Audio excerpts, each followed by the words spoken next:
শীতকাল তো চলেই আসতেছে আর এই শীতকালে বিভিন্ন রকমের পিঠার আয়োজন করা হয়। যদিও গরমকালে তেমন একটা পিঠা খাওয়া হয় না, তবে শীতকালে সবচাইতে বেশি খাওয়া হয়। হ্যালো এভরিওয়ান, আসসালামু আলাইকুম। সবাই কেমন আছেন? যদিও এখনো শীতকাল আসে নাই, এখনো অনেকটাই গরম আছে, তবুও কিন্তু গরমকালে কিছু কিছু পিঠা মাঝে মধ্যে খেতে হয়, একবারে না খেলেও চলে না। আজকে দুপুরে হঠাৎ ছোট ভাই বলতেছে মাংস পিঠা খাবে, তো দুপুরের দিকে সিদ্ধান্ত হয়েছে। যদিও সকালের দিকে সিদ্ধান্ত হইতো তবুও কিছুটা ভালো হতো।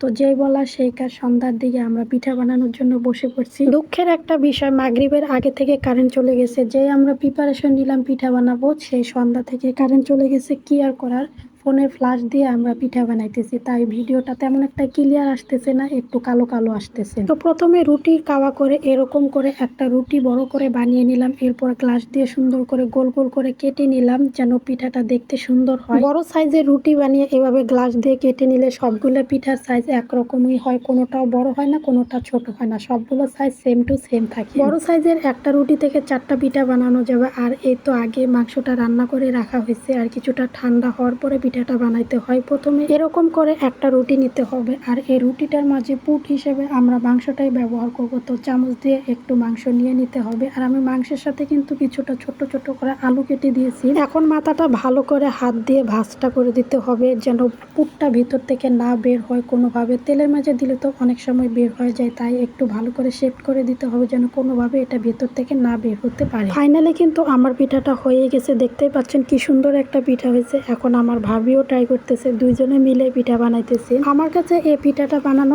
একদমই সহজ, খুব ইজিলি ভাবে এই পিঠাটা বানানো যায়, ও যে কেউ এই পিঠাটা বানাইতে পারেন। দেখেন আমাদের অনেকগুলো অলরেডি বানানো হয়ে গেছে, এখন তেলে ভাজার পালা। দেখতেই পাচ্ছেন পিঠাগুলো দেখতে কতটা সুন্দর লাগতেছে। পিঠাগুলো দেখতে যতটা সুন্দর, খাইতেও কিন্তু অনেক বেশি মজা। পিঠাগুলো দেখতে কিন্তু অনেকটা পুলি পিঠার মতো। পুলি পিঠাও কিন্তু সেম ভাবে বানানো হয়, শুধুমাত্র ভিতরের পুরটা একটু আলাদা থাকে। নারিকেল, তেল, চিনি ওগুলো দিয়ে বানাইতে হয়, আর এটার ভিতরে আমরা মাংস দিছি। সেম ভাবে কিন্তু ডালের পিঠাও বানানো যায়। ডালটা একটু ঘন করে রান্না করে এভাবে পুট হিসেবে ডালটা ব্যবহার করে ডালের পিঠাও বানাতে পারবেন। এখন পিঠাগুলো ডুবো তেলে ভালো করে ভাজতে হবে। পিঠাগুলো এমন ভাবে ভাজতে হবে যেন একটু লাল লাল হয়, আর একটু লাল লাল করে ভাজলে পিঠাটা মুসমুসে হবে আর খেতে অনেকটা মজা হবে। এই তো আমার পিঠাগুলো ভাজা হয়ে গেছে, অনেকটা লাল লাল হয়েছে, আর এটা খেতেও অনেকটা মজা হবে। যদি কখনো খেয়ে না থাকেন অবশ্যই একবার হলেও বাড়িতে ট্রাই করে দেখবেন। তো আমি আমার ছোট ভাইকে বললাম একটা পিঠা ভাঙার জন্য, ও একটা পিঠা হাত দিয়ে ভাঙলো। এই তো দেখতে পাচ্ছেন ভেতরে অনেকটা সুন্দর দেখা যাচ্ছে। সত্যিই কিন্তু পিঠাটা অনেক বেশি মজা। তো আমার পিঠা বানানোটা কেমন হয়েছে কমেন্টে অবশ্যই জানাবেন। আর আজকের মতো এখানেই বিদায় নিচ্ছি। আমার ভিডিও যদি ভালো লেগে থাকে অবশ্যই পেজটা ফলো করে পাশে থাকবেন। দেখা হচ্ছে পরবর্তী কোনো ভিডিওতে। আল্লাহ হাফেজ।